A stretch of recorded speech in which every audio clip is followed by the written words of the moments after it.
Sea salt bars look beautiful. They feel solid, smooth, very spa level. But the first time you use one, you're standing there thinking, where'd the foam go? Most makers just accept that sea salt bars don't lather well, that salt kills foam, and that's the trade-off for a spa bar. The problem is, once you accept that, you stop questioning the formula and you end up with bars that look luxurious but don't actually perform the way that you expect. In this video, I'm breaking down what sea salt really does to foam, why that foam loss happens, and how smarter ingredient choices can change the outcome without losing the spa feel that sea salt bars are known for.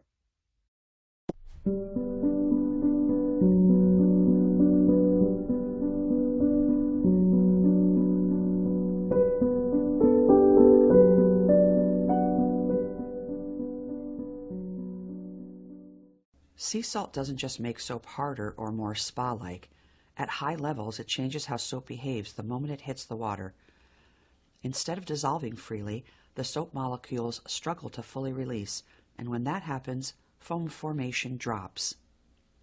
So when a sea salt bar feels creamy but barely lathers, that's not a mystery. It's chemistry doing its job. Here's where the real issue shows up.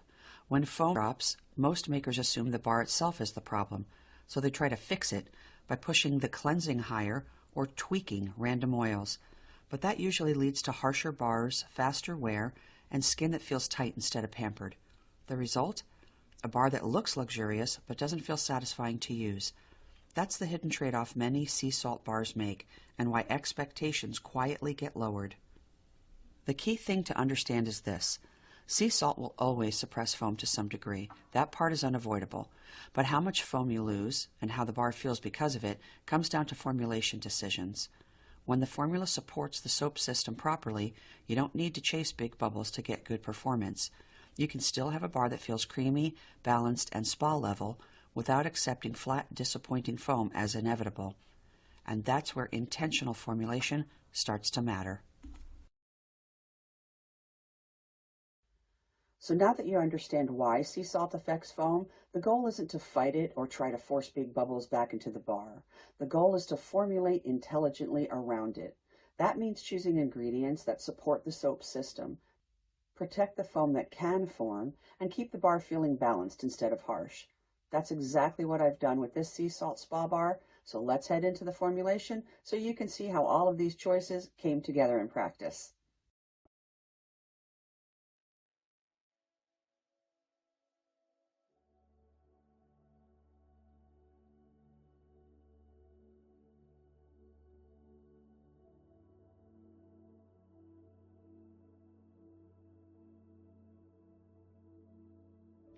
Let's start off with our oils because with sea salt bars, this part really matters.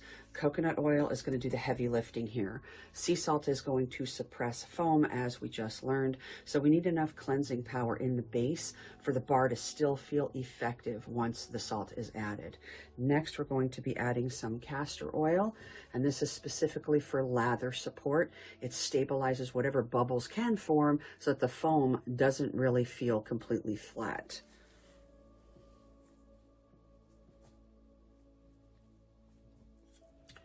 Next, we're going to be adding some cocoa butter. This is going to add firmness and structure. It also contributes to that dense spa-like feel that salt bars are known for without making the bar brittle.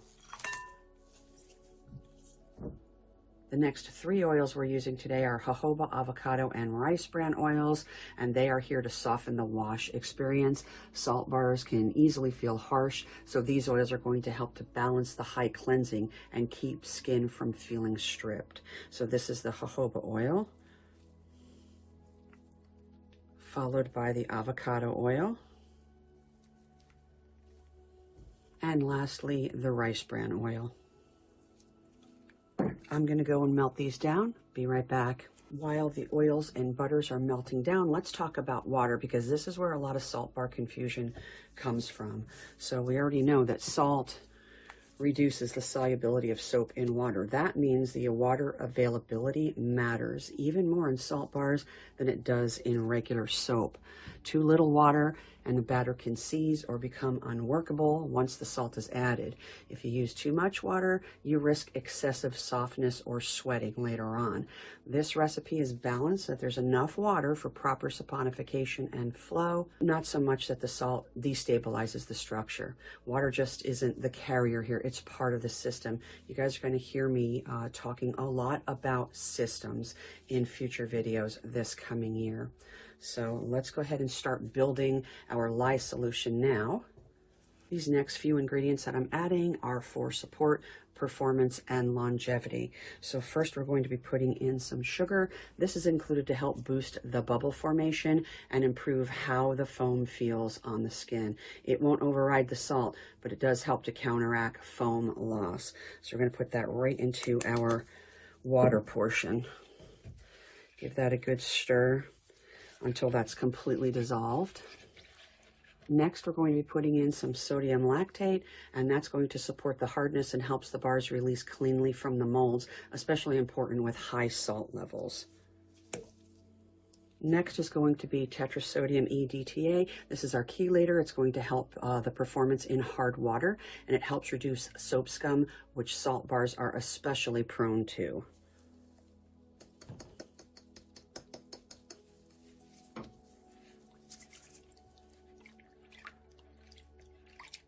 Next, I'm going to talk about BHT, although that does not go into the water portion. That's going to be added to the melted oils. So BHT is included to slow down the oxidation and protect the oil blend over time. And since this formula uses a mix of oils that benefit from antioxidant support, that's why we're using this. I actually use BHT in every single batch of soap that I've ever made. So we're going to set this off to the side momentarily until our oils are completely melted, and we will add the BHT to our melted oils. Now we're getting ready to add our lye. So we're going to go ahead and put on our safety goggles. And slowly, a little bit at a time, we're going to start adding our lye. Make sure you're in a well-ventilated area. There will be fumes coming off of this. If you choose to use ice cubes as your water portion, you won't get any fumes at all. That's the way that I normally would make my lye solution, with ice cubes. But I found that when I do that, and then I start adding my other additives, not the sodium lactate so much, or even the tetrasodium, but if I add the sugar after that, it has a little bit of a harder time dissolving when I use the ice, because it's super, super cold water then.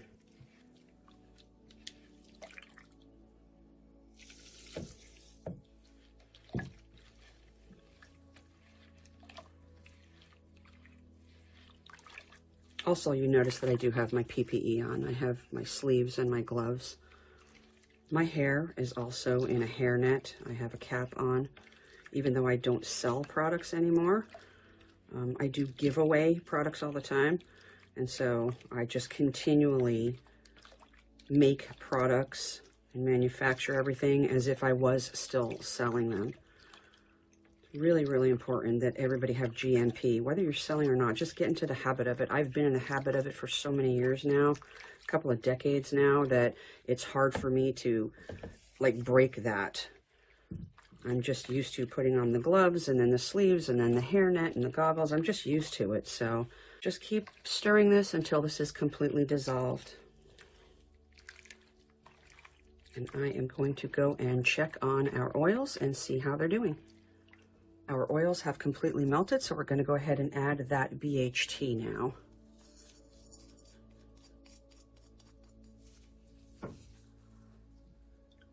Make sure you give this a really good stir. Make sure all of those crystals are completely dissolved. We don't want to see any floaties. The oils right now are reading at 142. Our lye solution is sitting at around 150. So we are going to wait until they both come down to a temperature where we can start soaping. You want your oils and your lye water to be within 5 to 10 degrees of each other optimally. Okay, our oils are at 101 and our lye solution is at 112. So I'm just going to get going. We're going to go ahead and slowly pour our lye water into our oils using a little strainer to catch any lye lint. It happens, it's no big deal.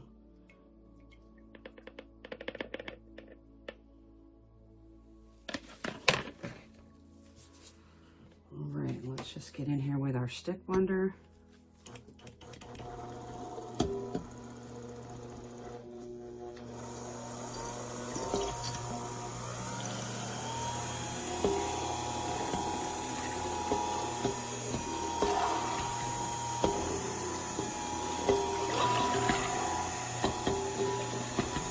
Here's the point you guys should remember as well. Bring this only to emulsion. We don't even want to bring this to trace, okay?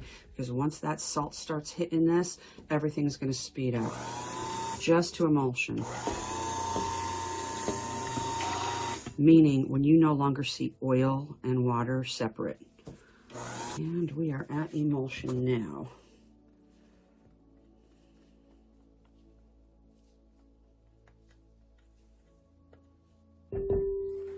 What I'm going to do is go ahead and portion off some of the batter because I am going to do a little bit of a swirl.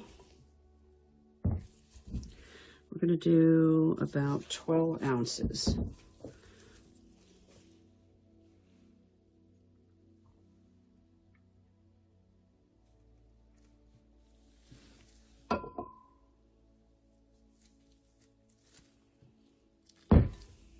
Set that aside for a moment.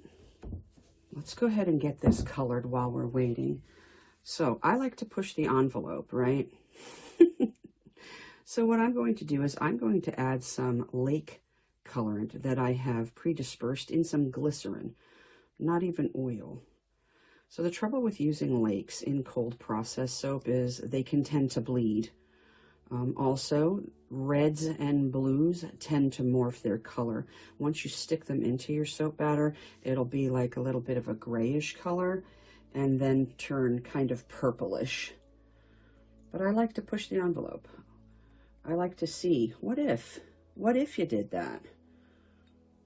So that's what I'm doing. I'm doing a what if. I'm going to switch this for a second. Actually, I want to just get the rest of this colorant out of here because I want all of it. And you'll see this is like going to be like really grayish.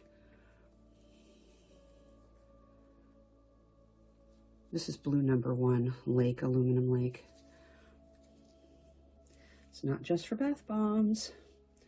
Like I said, you can use this in cold process. Just, you know, keep in mind that it is going to morph the color, and it may bleed out on you.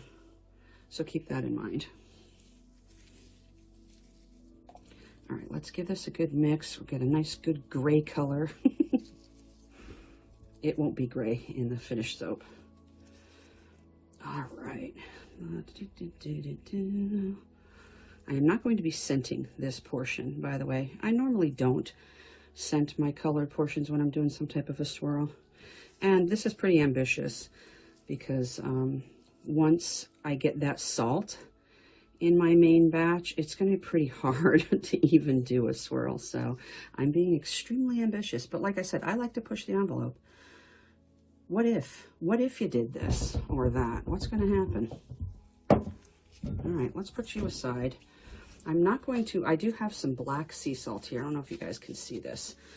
I have 40 grams of black sea salt here. I am going to add that. I don't know about adding all of it, but I'm going to be adding some of it. I'm not going to do it right now. I'm going to wait until the end. But let's bring our main batch back over here. It's already starting to thicken up quite a bit. And that's because of the temperature. Also because I used cocoa butter in the batch. So it is getting kind of thick here. That's okay. We are not going to panic. Don't panic with your salt bars. I am going to go ahead and add my fragrance. Today I am using white ginger and amber. It's absolutely delightful. So we're going to get that in the mix. We're going to get that salt in there. Just going to hand stir this now because once you put that sea salt in there, that's the turning point. Salt isn't just, you know, an exfoliant here. At this level, it's going to become a structural ingredient. So once the salt goes in, everything's going to change. The batter's going to thicken up really quickly. The foam potential drops, and so timing matters. Once you do get that salt in there, mix it just enough to evenly disperse the salt and then move straight to molding. That is not the moment to overmix or walk away or fiddly diddly. My God, this smells so good. I absolutely adore this fragrance. Yum, yum, yum. All right, I think that's mixed in fairly well. So I am going to put that over here for a second. We are going to add some of this black sea salt. You might not add it all. Start off with about half, and I'll see how that goes. Because I just wanted a little bit of a texture in my colored portion, and that's not enough. So I am going to add the entire amount. Like I said, that's 40 grams worth of black sea salt, roughly about 2 tablespoons. Yeah, that's good. That's a nice texture now. Okay, good. Less is more, right? You start off with a little bit, see how that goes. You can't take it out once you put it in there, you know. You can always add more, but all right, that's done. We're going to go ahead and get that salt in there. We're going to do that swirl, and then it's time to move. Get that into the mold. You ready? Here's our salt. In we go. Let's get that salt, and you're going to see things are going to start moving pretty quickly now. Don't panic. Move with intention. Don't panic. By the way, I'm using 75% of my oils in fine sea salt.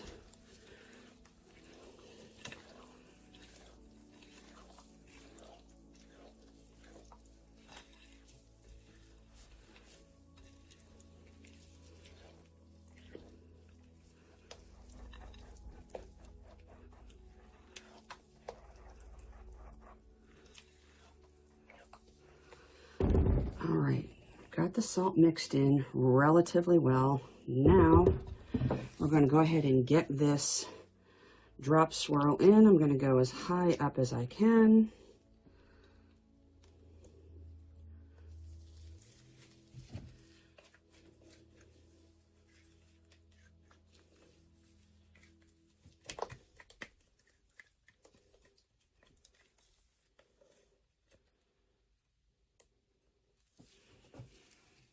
I'm going to give this just a little bit of a, what I'll call like a rake through.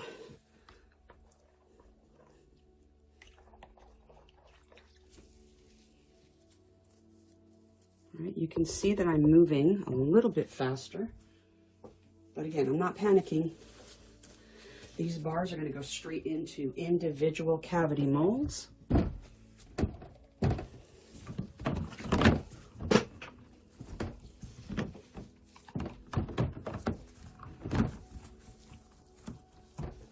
No cutting involved, because salt bars set up really quickly and they can become, you know, brittle if handled incorrectly. So using these cavity molds avoids cracking, crumbling, and timing issues that come with loaf molds. So here we go. We're just going to start pouring, right? And it doesn't really matter if we make a little bit of a mess in between each one of these cavities. That's fine. We can scrape it off.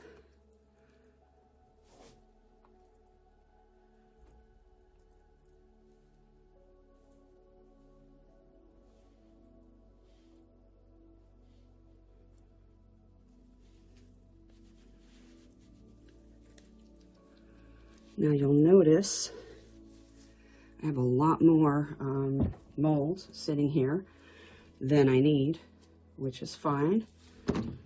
Better to have too many than not enough.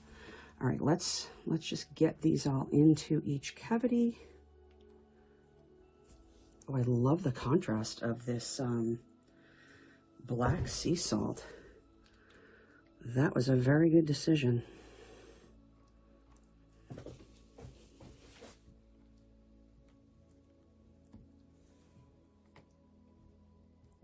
Don't panic. Everything is going fine. Our batter is still very loose. I am making a mess, but that's also part of soap making a mess. I think I used too much colorant though, if I'm being completely honest. You know, those lakes are very, very strong. It's blue number 1. It's FTC blue number 1. All right, I'm just going to clean these up, you guys, and I'll bring you back when it doesn't look so messy. Okay, and so this is what intentional salt bar formulation looks like. We're not fighting the salt, we're accounting for it in the oils, the water, the additives, and the process. Each bar sets cleanly, releases easily, and keeps that smooth, dense, spa-level finish that we're aiming for. So the takeaway here is really simple. Sea salt bars don't lose foam because they're bad soap. They lose foam because salt changes how soap behaves in water. Once you understand that, you stop trying to force big lather back into the bar and start making smarter formulation choices that work with salt instead of against it. That's what allows a sea salt bar to feel intentional, balanced, and satisfying to use, not just pretty on the shelf. This is going to be the new format going forward in 2026. I hope you enjoyed it. We're always going to be starting off with problem first, moving into the whys of everything, and ending off with the conclusion. If you did enjoy it, please give it a thumbs up, share it with your friends, like it, subscribe if you haven't. I'd really appreciate it. Till we meet again, I'll see you in the next formulation. If you're a YouTube channel member, the written formula and instructions are waiting for you in the description box. If you're not a member, you can also get this formula along with more than 100 others and all future releases by joining my Patreon, or you can pick it up individually in my Etsy shop. All the links are below. Choose what's right for you.